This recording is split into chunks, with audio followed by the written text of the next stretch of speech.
Bom dia, boa tarde, boa noite. Você gosta do Japão? Você gosta de passos de montanha? Talvez você vá gostar desse vídeo. Hey folks, my name is Sumido and welcome to my review of Winding Heat. Winding Heat is a racing game by Konami released in arcades in 1996. It is a sequel to their 1996 racing game Midnight Run Road Fighter 2. Whereas in that game you raced on highways attempting to pass as many cars as possible, Winding Heat instead focuses on toge, or the Japanese art of racing through mountain passes. Winding Heat pits you against 3 human or computer-controlled opponents in a race against time. Your goal is to complete a given number of laps around a track before time elapses. As you race, you'll have to weave in and out of both oncoming and ongoing traffic as you traverse winding roads. Unlike its predecessor, Winding Heat does not tally how many vehicles you have passed in a race, and this does not factor into a score upon completion of a race. Complete a race, and you get to enter your name on the high scoreboard.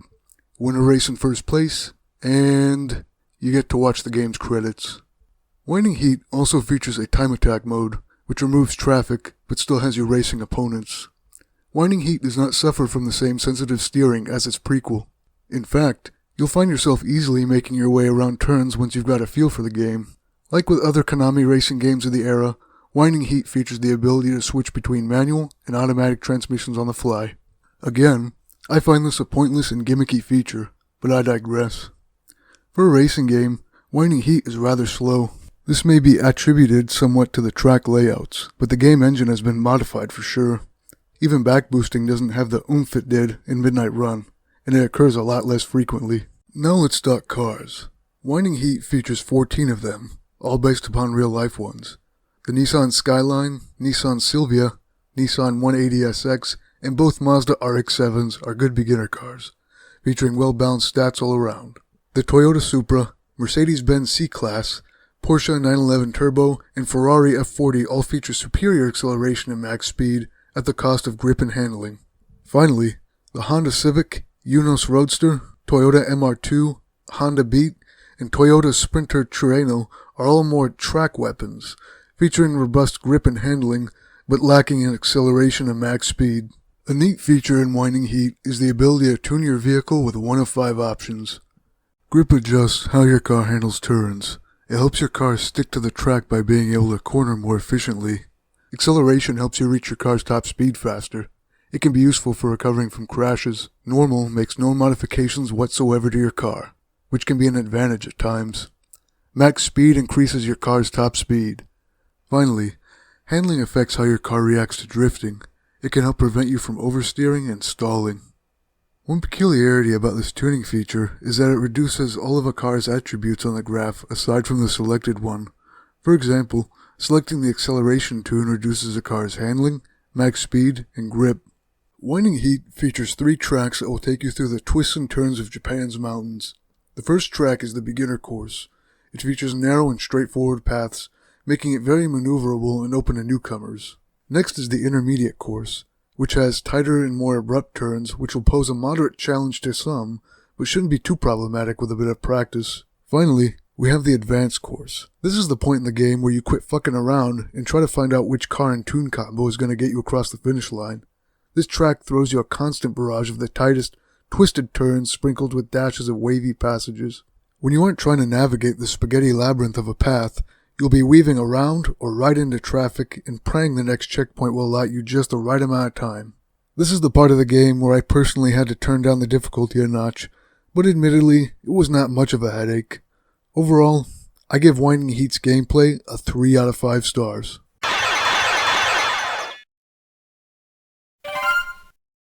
Winding Heat runs on Konami's ZR107 hardware, and it's one of 3 of their games to do so. It is a 32-bit processor, and so texture quality isn't the best. Aliasing and a poor draw distance are also hallmarks of this game's graphics, but I'll give them a pass considering the hardware limitations. On a side note, the draw distance is not really noticeable due to the track layouts, and I find that commendable. If you can finagle it, this game looks its best on a CRT display, considering that is what it originally ran on. Aesthetics-wise, this game is quite appealing.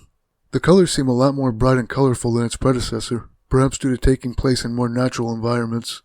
Interestingly, the first track features some animated displays you won't see in other tracks, them being the jets that fly overhead on lap 2, and the skydivers towards the end of the track. That being said, the other two tracks still manage to carry a sense of life to them, like places you might go sightseeing. I should note that, as of MAME version 0.252, this game's graphics are imperfectly emulated. As far as I could tell, there were very few and very minor graphical glitches noted while playing this game. Overall, I give Winding Heat's graphics a 3 out of 5 stars.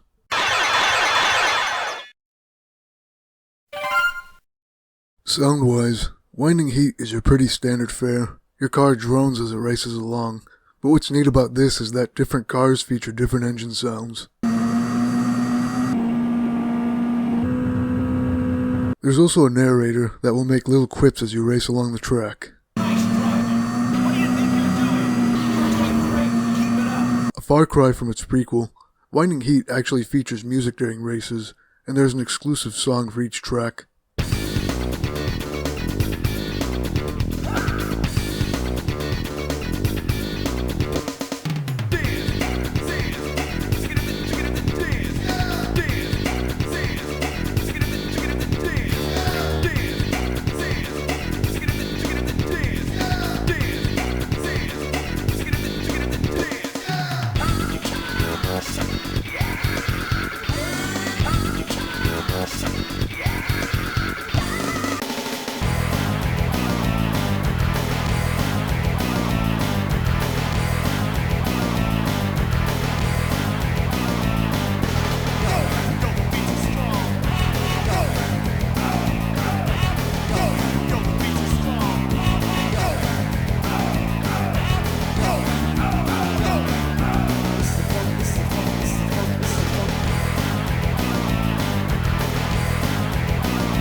That aside, you'll also hear little tunes in other parts of the game as well.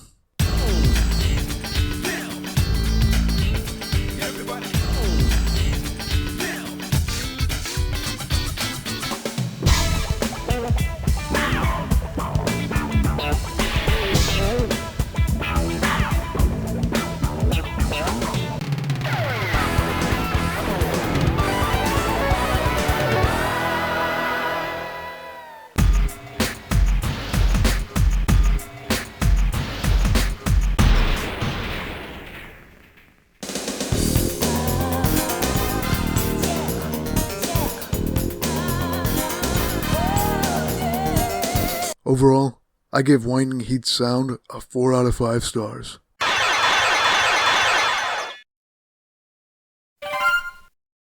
Now we come to the final verdict. With all the other game elements having been scored, I give Winding Heat a 3 out of 5 stars. It's an overall enjoyable racing game experience. The controls are responsive and the difficulty scales quite nicely.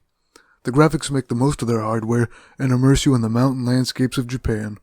The sound design does its job well, though you'll struggle to hear the in-game music over the engine sounds. Now it's time to find out the SSRP, or Sumido's suggested retail price. If you encountered this game out in the wild, how much should you pay for one play? At most, I'd say 50 cents. It's a pretty bare-bones racing game that gets the job done, but isn't worthy of any more money. So, what can you do after having played all there is to play in Winding Heat? You can try to turn around and race in reverse, but the game automatically turns you around. You can turn on infinite time and see how long the in-game timer runs for. I was surprised to see it can register double and even triple-digit lap times, since you'd never be able to see these times ordinarily. You can ogle the CG board check in the service menu. I assume this is to check the health of the graphics hardware, as perhaps if the hardware was faulty, these graphics wouldn't display correctly. This game also features a sound scale check.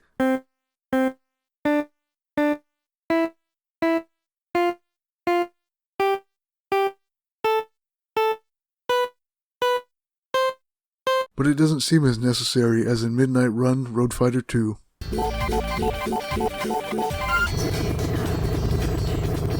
Did I mention this game also has 3 extra cars? Hold down the accelerator after you select a track and press up on the gear shift at the car select menu. I apologize for having lied earlier. This game actually contains 17 cars.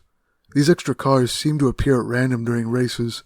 I should note the version of the game you've been watching in this video is the Master Copy European release, dubbed EAA version 2.11. There are 3 other versions of this game, and they are AAA Asia version 2.11, JAA Japan version 2.11, and UBC USA version 2.22. All of these versions of the game are similar to their European counterpart with some minor differences. Each version features a region-specific warning sign denoting it is not to be sold outside of its respective region. The Japanese version seems the most distinctive. There are various graphics in the game you won't see in other releases, usually having to do with Option advertising, Option being a Japanese car magazine. Also, just in my opinion, the Japanese version of the game appears to have less traffic. Unsurprisingly, the American release of the game is the only one where Imperial units and right-hand traffic are default values. However, a point of interest in this game's service menu is the motor power level. I assume this was for a force feedback feature that was exclusive to the American release. This may also explain why the American version takes longer to initialize than the other versions of the game. Select course.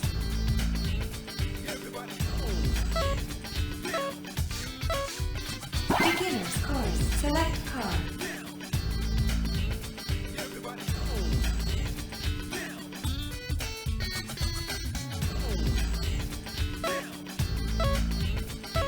On another note, the American version's steering is inverted, meaning left is right and right is left. I'm unsure as to why this occurred, and I was unable to remedy it. The steering also seems to be more sensitive in the American version. Also, one little oddity about the European release is that Imperial units are enabled by default, which doesn't make sense since Europe uses the metric system. Unlike the other games in the Road Fighter series, Winding Heat hasn't yet seen a home release. If for some reason you're a mad lad who wants to own a Winding Heat arcade cabinet, you'll have a hard time locating one. They seem to crop up every now and then depending on where you look. The Vintage Arcade Preservation Society lists 10 known instances of this game being owned by its members, though I should note most of them are just PCBs. This website is offering a motor control board PCB, which I assume is for the game's force feedback. Interestingly, it also apparently works with Midnight Run. This is being sold for about 33 burger bucks. If you want to actually play a Winding Heat arcade cabinet, there's an arcade in Sarnia, Ontario, Canada called District Beta, which is advertising its Winding Heat cabinets. Well, that about wraps up my review of Winding Heat. I would appreciate your feedback of this review, in particular, what you think I can do to improve future videos. I'm also curious if you've ever played this game before, and I'd like to hear your experience with it. Until next time, tenha bom dia e uma boa noite.